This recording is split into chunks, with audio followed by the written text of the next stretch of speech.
आज आप लोगों के लिए 2 लाइन मोटिवेशन के तौर पे फिर से लाए हैं। सुनने के लिए तैयार हो क्या? बोलो करोगे? हाँ, तो चलो आप लोग सुनिए। क्या होता है कि एक बार बहुत पहले की बात है कि अपना एक महाद्वीप है, इसका नाम सुना आप लोगों ने? अफ्रीका। अफ्रीका महाद्वीप है। जैसे विश्व का जनसंख्या और क्षेत्रफल की दृष्टि से कौन सा महाद्वीप है? दूसरा। सही है ना? दूसरा महाद्वीप है। यहाँ एक अफ्रीका में देश पड़ता है दक्षिण अफ्रीका। अफ्रीका के नीचे नीचे दक्षिण में दक्षिण अफ्रीका देश पड़ता है इस तरीके से।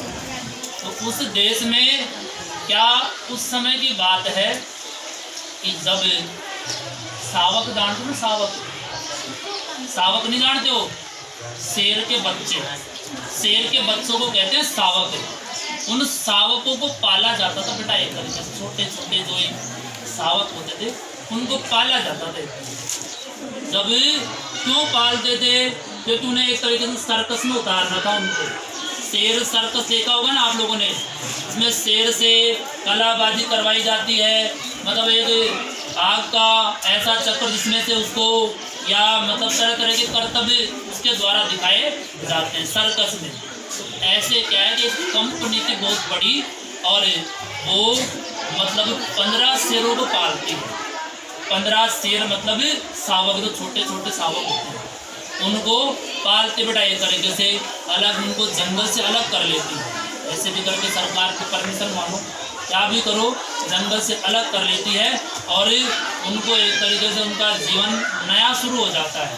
कहाँ? घर में नहीं, बाहर।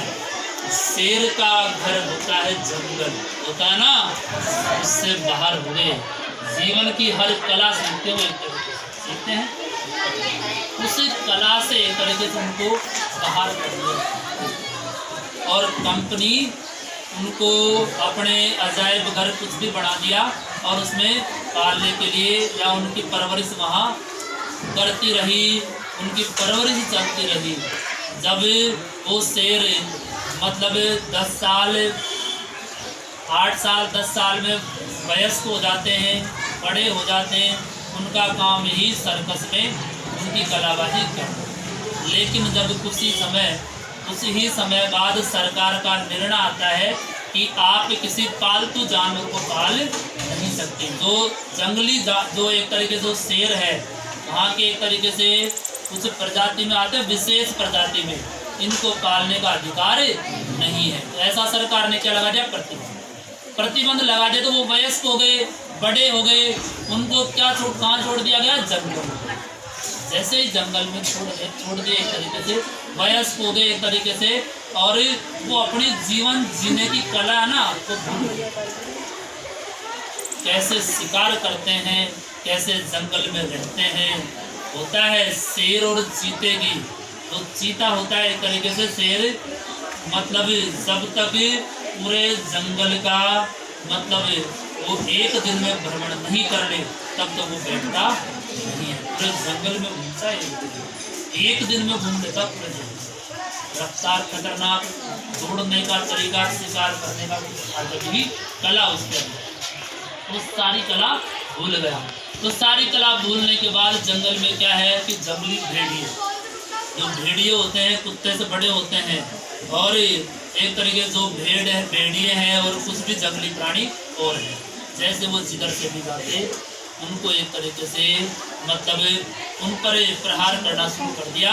और धीरे धीरे धीरे वो 15 शेरों को नोच के खा गए।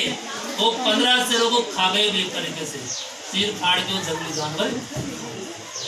अब मैं इस कहानी से एक ही आप लोगों को मकसद, उद्देश्य यही है, तुम्हें तो बताना जा रहा हूँ एक तरीके से कि अपनी जो कला है ना, जिस क्षेत्र में हम हैं, उससे उस कला को हटा लिया आप लोगों ने। पढ़ना आप रोज अध्ययनरत रहोगे, गणित में रोज प्रैक्टिस रहेगी, तो आपकी कला क्या रहेगी? मजबूत। यदि आप ब्रेक दोगे तो सब्जेक्ट से ब्रेक लग जाएगा, अंकों से ब्रेक लग जाएगा एक तरीके से।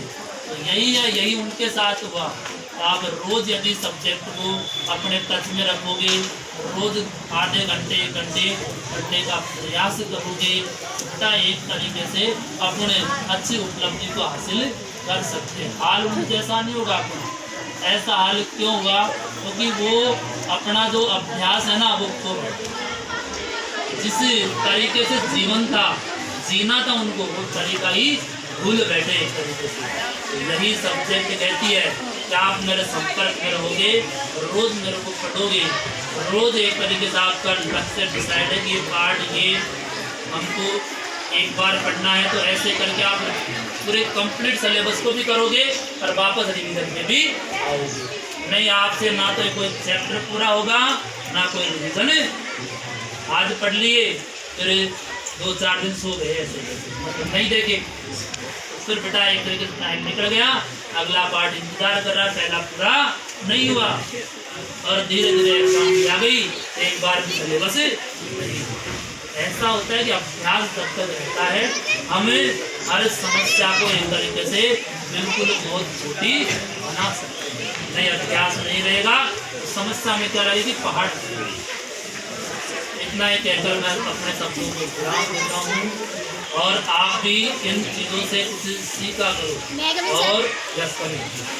जय हिंद, जय भारत।